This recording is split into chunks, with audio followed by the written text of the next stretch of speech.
નમસ્કાર વિદ્યાર્થી મિત્રો, ધોરણ 9 વિજ્ઞાન અને એની અંદર લેક્ચર નંબર 2 ચેપ્ટર નંબર 1. તમે જો નવા છો મિત્રો તો તમે ખાસ વિનંતી કરવામાં આવે છે કે તમે અધવચ્ચેથી જે જોવો છો વિડીયો એવું નહીં, એની આગળના પણ વિડીયો તમારે જોવા હોય 1 થી 4 આસાનથી તમે જોઈ શકશો. એકવાર ચેનલને વિઝિટ કરી નાખો, બધું મળશે તમને. 10મા ધોરણની અંદર, 9મા ધોરણની અંદર, 11મા સાયન્સની અંદર હો, તમે ગમે તે ફિલ્ડમાં હો, કોમર્સમાં બધા વિડીયો અવેલેબલ છે. 1 થી પહેલો વિડીયો લેક્ચર નંબર 1નો જોવો હોય તો ચેનલને વિઝિટ કરો. ધોરણ 9નું પ્લેલિસ્ટ છે, એમાં ઓકે આપો વિજ્ઞાન, એટલે તમારે બધું આવી જશે. ઓકે, તમને કાંઈ પણ મૂંઝવતા પ્રશ્ન હોય તમે કોમેન્ટ બોક્સમાં જણાવી શકો છો. ધોરણ 9 વિજ્ઞાન પાઠ 1 આપણી આસપાસમાં દ્રવ્ય અને લેક્ચર નંબર 2. ચાલો જોઈએ. પહેલો 9 નંબરનો પ્રશ્ન સમજો. તરવૈયો, જો 1 થી 8 પ્રશ્નો લેક્ચર નંબર 1માં છે, લેક્ચર નંબર 2માં 9 નંબરથી પ્રશ્નો છે, એટલે સમજો. ચાલો, એટલે ક્રમાનુસાર આપણે નંબર આપીએ છીએ, ક્રમ મુજબ. ચાલો, સવાલ છે, તરવૈયો સ્વિમિંગ પુલમાં પાણીના પ્રવાહને કાપીને આગળ વધી શકે છે. અહીં દ્રવ્યનો કયો ગુણધર્મ જોવા મળે છે? તો દ્રવ્યના કણો વચ્ચે ખાલી સ્થાન હોય છે તથા દ્રવ્યના કણો એકબીજાને આકર્ષે છે. અહીં દ્રવ્યનો આ ગુણધર્મ જોવા મળે છે. રાઈટ, આકર્ષવાનો ગુણધર્મ છે. દ્રવ્યના કણોમાં કયા પ્રકારની લાક્ષણિકતા હોય? હમણાં આપણે કીધું જ છે, ખાલી અવકાશ હોય, એકબીજામાં મિશ્ર થઈ શકે, ગતિશીલ હોય, ગતિ ઊર્જા વધે છે, રાઈટ, તાપમાન વધે, એકબીજાને અપાકર્ષે છે કે આકર્ષે. વિદ્યાર્થી મિત્રો, પ્લે સ્ટોર પર તમારી ઓશિયન કોચિંગ ક્લાસીસ સામે એપ્લિકેશન મુકાઈ ગઈ છે, જેમાં તમને ધોરણ 3 થી 12ના તમામ વિષયના તમને સોલ્યુશન પીડીએફ સાથે મળે છે. તમને શોર્ટકટ આવી સાથેના પેમ્પલેટ પણ એમાં અવેલેબલ છે. તમે એની વિઝિટ કરો અને ઇન્સ્ટોલ ને ડાઉનલોડ કરીને તમે એનો લાભ લઈ શકો છો. 11 નંબરનો પ્રશ્ન જોજો. અહીંયા હું તમને ચિત્ર સ્વરૂપે પણ ભણાવી રહ્યો છું. દ્રવ્યની અવસ્થાઓ શા માટે ઉદ્ભવે છે? ઘન, પ્રવાહી, વાયુ. અને દ્રવ્ય અવસ્થાના પ્રકાર જણાવી દરેક અવસ્થાના 3 ઉદાહરણ આપો. તો શા માટે ઉદ્ભવે છે એનું પેલા કામ આપીએ. તો દ્રવ્યના કણોની લાક્ષણિકતાઓ અને આંતરાણવીય આકર્ષણ બળની પ્રબળતા જુદી જુદી હોવાને લીધે શું થાય છે? દ્રવ્યની અવસ્થા. એટલે ઘણા દ્રવ્યોની પ્રબળતા વધારે હોય, ઘણા દ્રવ્યોની પ્રબળતા ઓછી હોય, એને લીધે શું ઉદ્ભવે છે? દ્રવ્યની અવસ્થા. 3 અવસ્થા છે. ઘન, 3 ઉદાહરણ આપો. તાંબુ, લોખંડ અને બરફ. પ્રવાહી, 3 ઉદાહરણ. પાણી, પેટ્રોલ ને આલ્કોહોલ. વાયુ, હવા, નાઇટ્રોજન ને ઓક્સિજન.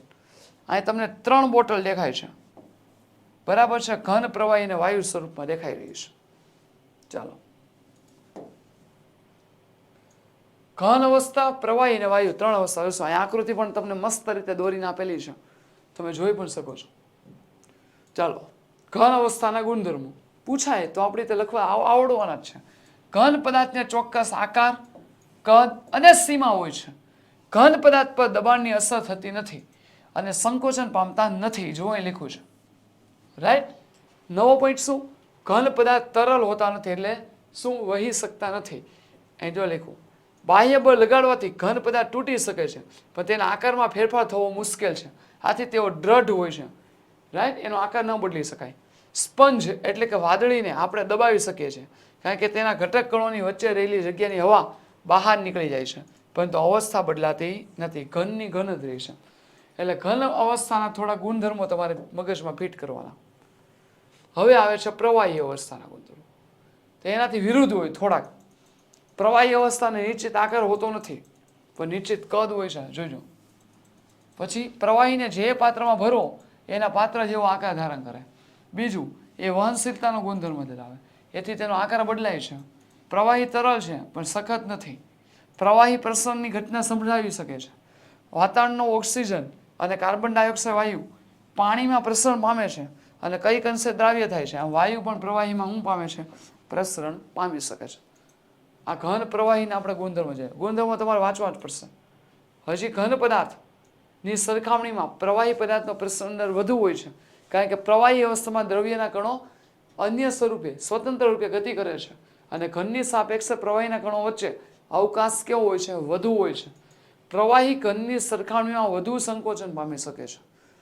પ્રવાહીને દબાણ આપતા તેના કદમાં ઘટાડો થાય છે, જેને પ્રવાહીનું અસંકોચન કહે છે. ચાલો, વાયુ અવસ્થાના ગુણધર્મો. તો જો વાયુ અવસ્થા બહુ હેલું છે. ઘન પ્રવાહી વાયુના ગુણધર્મો પૂછાય, મનમાં ફિટ કરીને બેસી જ જવાનું. વાયુ પદાર્થને ચોક્કસ આકાર કે કદ હોતો નથી, પરંતુ ચોક્કસ દળ હોય છે. બીજું, ઘન અને પ્રવાહીની સરખામણીમાં વાયુનું સંકોચન ઘણી વધારે માત્રામાં થાય છે. જો આપણા ઘરમાં ખોરાક, આ બોર્ડમાં એક માર્ક્સ પરીક્ષામાં આવી શકે, આપણા ઘરમાં ખોરાક રાંધવા માટે વપરાતો પ્રવાહીકૃત પેટ્રોલિયમ વાયુ એલપીજી, લિક્વિફાઈડ પેટ્રોલિયમ ગેસ, અથવા તો હોસ્પિટલમાં વપરાતા ઓક્સિજન સિલિન્ડરમાં સંકોચિત વાયુ હોય છે. રાઈટ? એલપીજી ગેસનો ઉપયોગ આપણા ઘરમાં ખાસ થાય છે.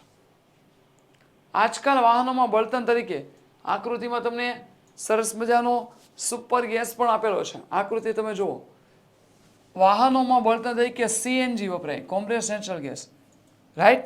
જેમ સંકોચનતા વધુ થાય તે વાયુનું કદ અને કદ ધરાવતા સિલિન્ડરમાં સંકોચિત કરી શકાય છે. આસાનીથી એક સ્થળેથી બીજા સ્થળે લઈ જઈ શકાય છે. કણોની ઝડપી ગતિ અને કણોની વધુ વચ્ચેના જગ્યાને કારણે વાયુઓનું વિનિમય અન્ય વાયુઓમાં ખૂબ જ ઝડપથી થાય છે. રાઈટ? વાયુ અવસ્થામાં કણોની ગતિ અસ્તવ્યસ્ત અને વધુ હોય છે, જેને કારણે કણો એકબીજા સાથે તેમજ પાત્રની દિવાલ સાથે અથડામણ અનુભવે છે. પાત્રની દિવાલ પરના વાયુના કણો દ્વારા પ્રતિ એકમ ક્ષેત્રફળ પર લાગતા બળને કારણે વાયુનું દબાણ ઉદ્ભવે છે. તો થેન્ક્સ ફોર વોચિંગ. તો વિદ્યાર્થી મિત્રો, અહીંયા આપણે લેક્ચર નંબર 2 ચેપ્ટર નંબર 1 પૂરો કરીએ છીએ. નવા લેક્ચરમાં નવા સવાલ સાથે અને નવા પ્રશ્નો સાથે મળીશું. ત્યાં સુધી ખૂબ ખૂબ આભાર. Thank you very much.